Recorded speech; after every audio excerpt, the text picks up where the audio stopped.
Man and machines. What is it that makes us so obsessed with them? We tinker, we polish, we caress. We love them. And yet, you know, the engine that's probably had more influence on the history of the world this century, the most simple, the most powerful, the most reliable engine in the history of engineering is very much the Cinderella of the piece.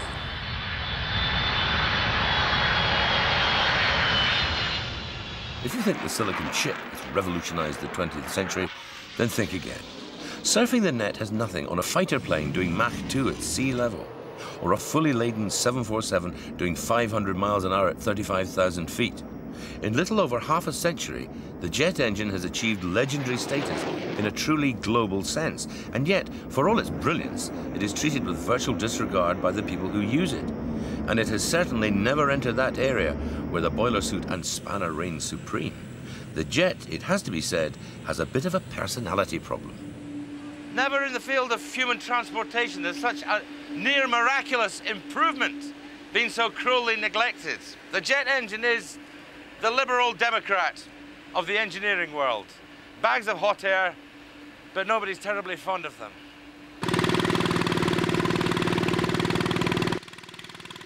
But the amazing thing is that had it not been for the efforts of one man, we might not have had the jet at all.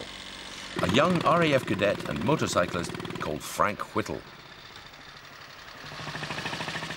Back in the 1920s, getting around was all about oily smells, filthy hands, and plotting your trip from one garage to the next. And we're not just talking motorcycles here.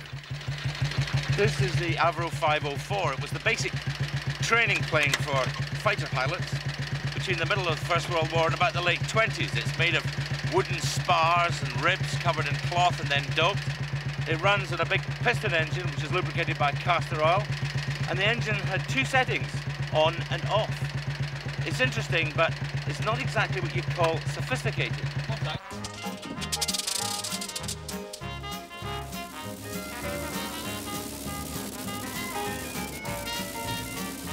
Which is exactly what Frank Whittle thought. Whittle was a flying ace and was well aware of what the 504 was capable of. However, despite pushing it to its limits, he knew deep down that the propeller plane had some fundamental problems. And so at the age of 21, he outlined these problems in an astonishing student essay. Basically, in order to fly at any great speed, an aeroplane has to go high, where the air is thinner and there is less drag. However, precisely because the air is thinner, the propeller gets less grip and is less effective. As if that wasn't bad enough, as the air gets thinner, the aeroplane's engine also gets less and less efficient. Their propeller plane was trapped. What an absolutely delicious noise. Absolutely lovely, at least to those of us who've got a closet full of anoraks and a big toolbox marked "Do Not Touch." However, to Frank Whittle, it was just the noise of wasted energy, literally wasted petrol. He wanted to get rid of all those clattering, moving parts and produce one solid thrust, and that's what he set about designing.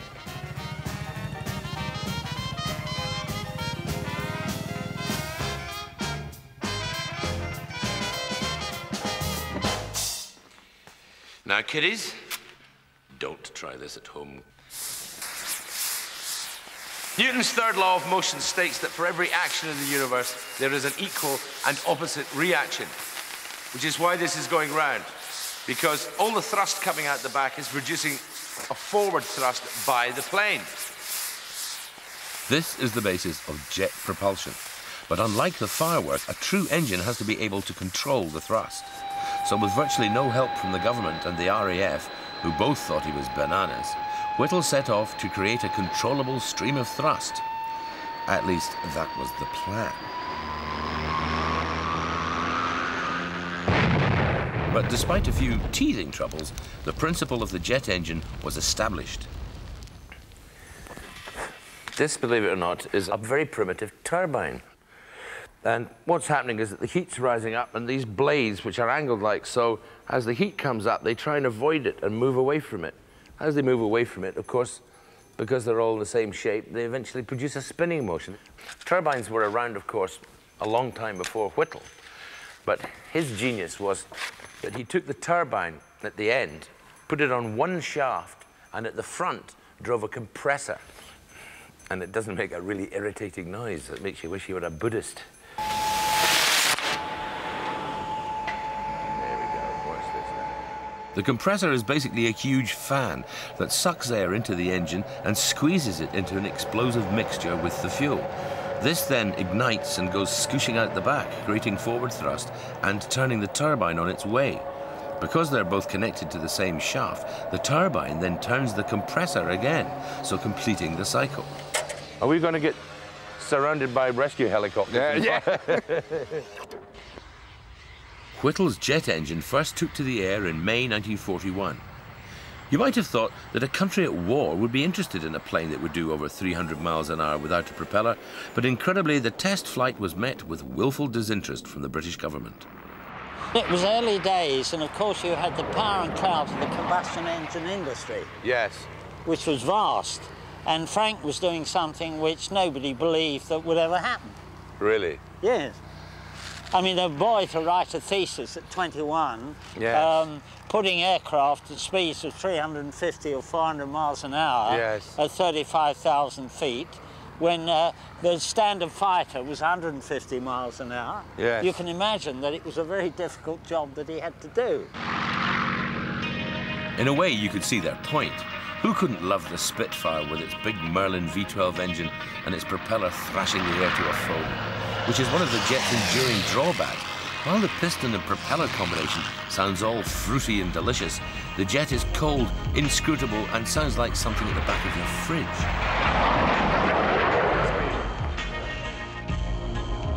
By the end of the war, the government relented and ordered up a squadron of Gloucester Meteors, the first jet plane to be enrolled in the Air Force. But even then, the response from the pilots was less than enthusiastic. The thing I found about the Meteor, of course, was that if you were in a typhoon or a tempest and you opened the throttle wide, yes. It kicked you up the backside, the yes. Aircraft. You yes. went woof! Yeah. Not so. Really? I've always been a bit of a propeller fan myself, but you know what they say, don't knock it till you've tried it. Well, that's about right, isn't it? Yeah.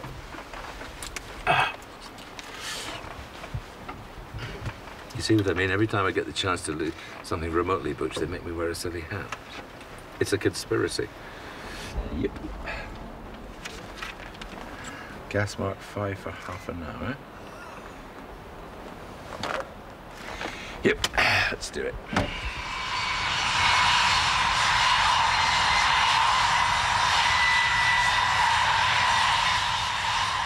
Although the Meteor's engines pointed straight towards the future, its airframe construction was firmly rooted in the past. The bodywork is pure 1940s with lots of wires and wooden bits, more of an MG than a Mazda. Accordingly, it has to be flown with a certain amount of respect. No showing off. Or at least that's what I was told.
The early Meteors may not have won many friends amongst the propeller boys, but it wasn't long before the jet found its feet.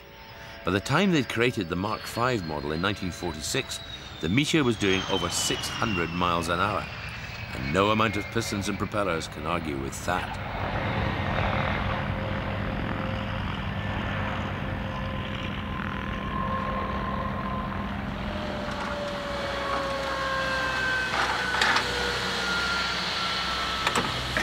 we go for another spin, mister? I've got another 10 shillings. It had been a long haul for the jet, but by the end of the war, the end was nigh for the piston-engine propeller plane. Now all the jet had to do was to achieve world domination.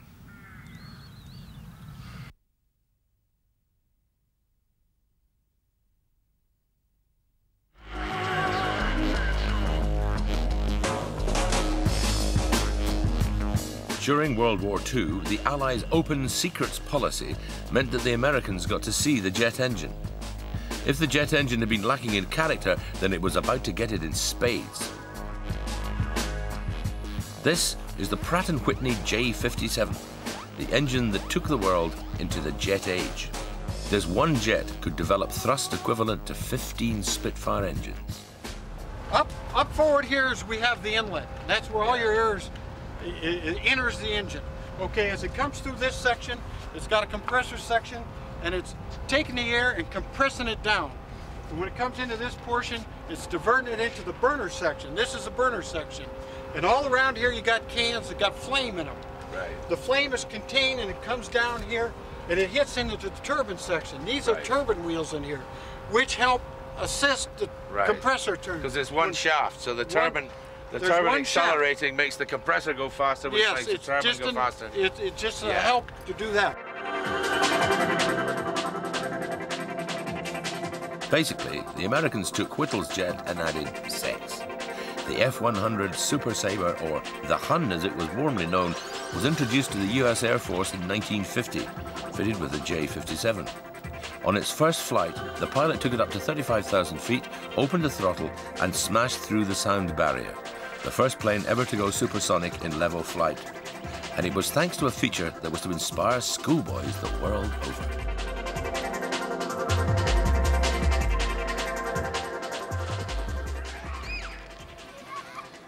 Did you used to do drawings like this at school?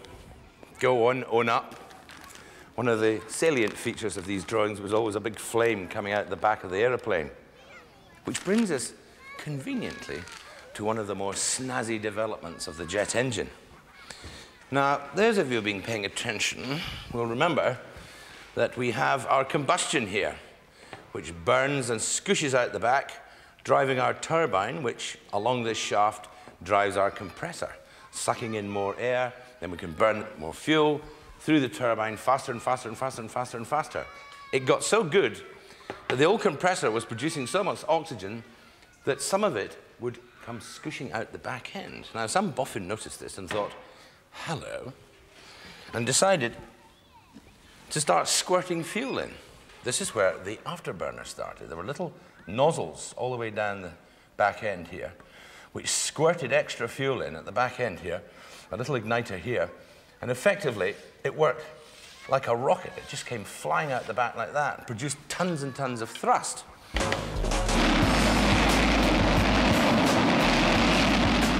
The afterburner summed up America's attitude to the jet engine. Pure raw power at any expense. It was like saying, we've got so much fuel we can do whatever we like with it. But who cared? At a moment's notice it would add up to 50% more power. The producer, who in any other walk of life would be locked up, thinks it might be quite funny to stick some marshmallows in the tail of this afterburn. And guess who got the job? The method is this. Take the engine up to full power, flick the switch marked AB, and your fuel tank empties into the jet pipe. Bye-bye, Johnny Mick.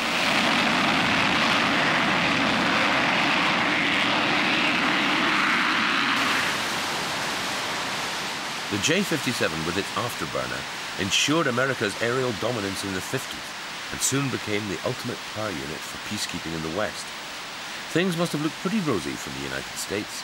However, there was a small detail that had gone awry. When the British government had sent the jet to the Americans, they also sent a few to the Russians, so there wouldn't be any fighting, so to speak. Oh dear.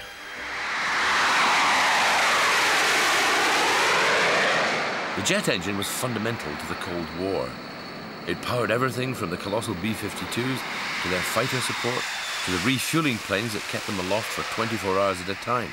In Vietnam, it allowed the bombers to operate from such a range and height that the planes were not visible or audible from the ground. It was so fundamental that the only way to keep the peace was by grounding them, chopping them up and recycling them.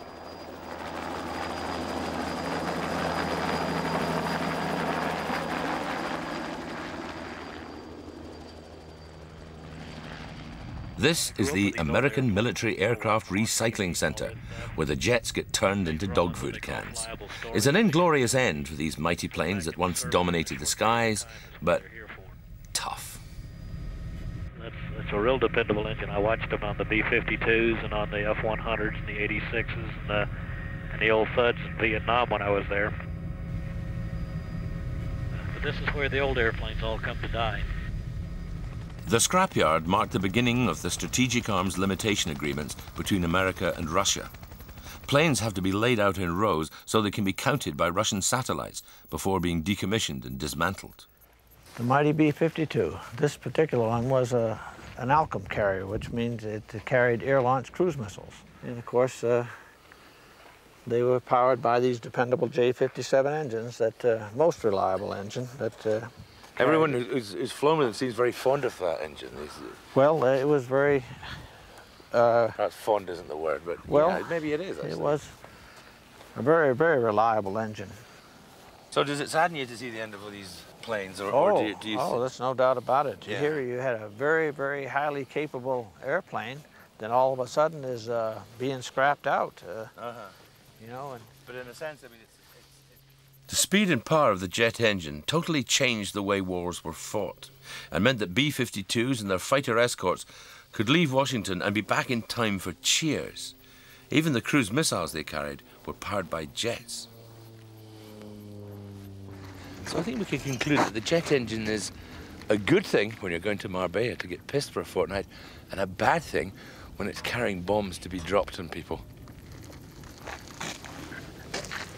Matter of fact, it's much the same thing, isn't it, if you're Spanish?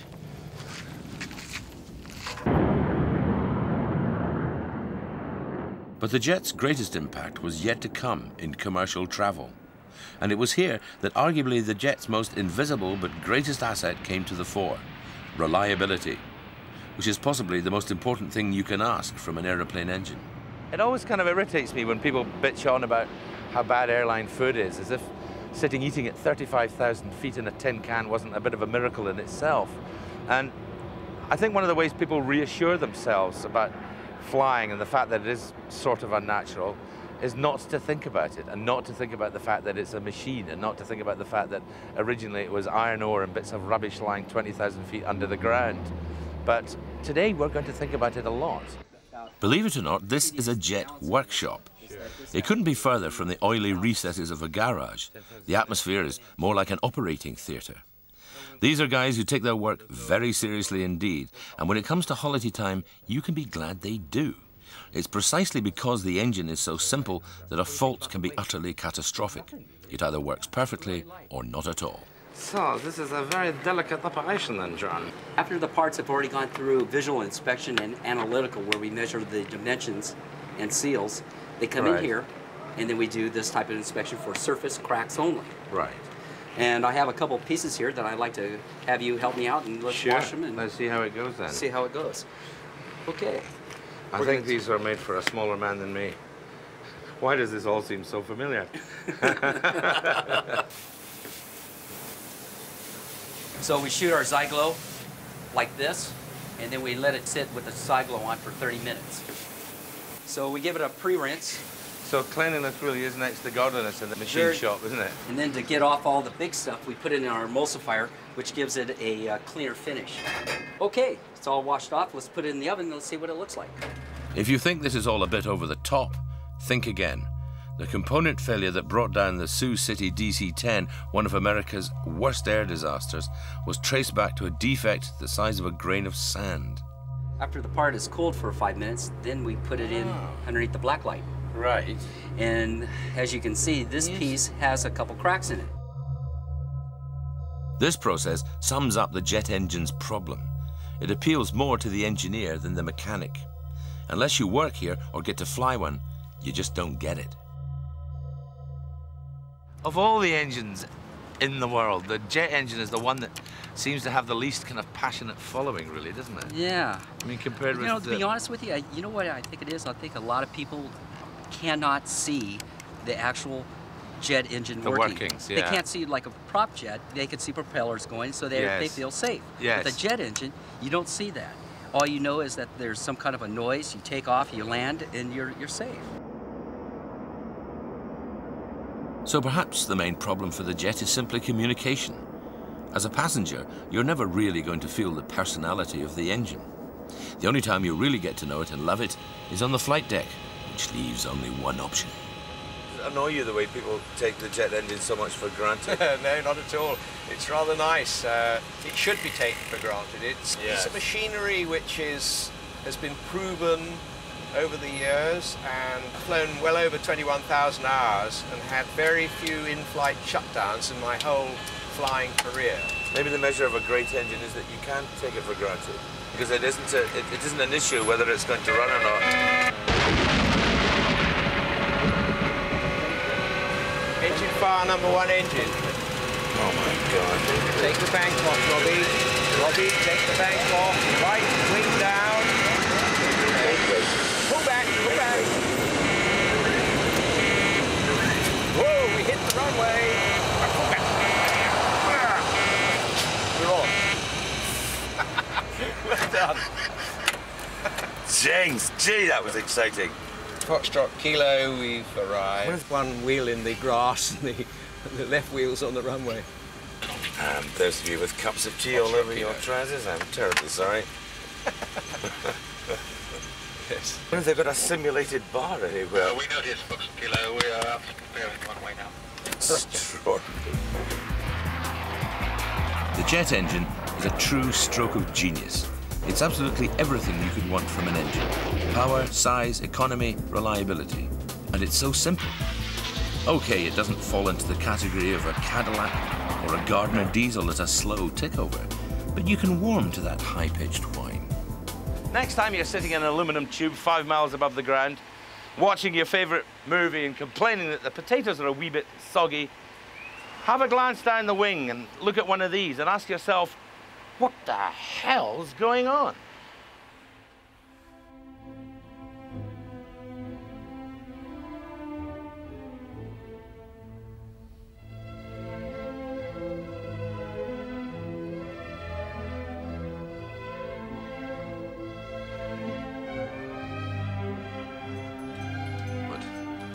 Stod an den Seiden Flöhnern, Noel an einen 15 Stühlen Süden ein, wünscht den Jesus Mund und den Feinden für, wünscht je sein Präsenz unter sind sie.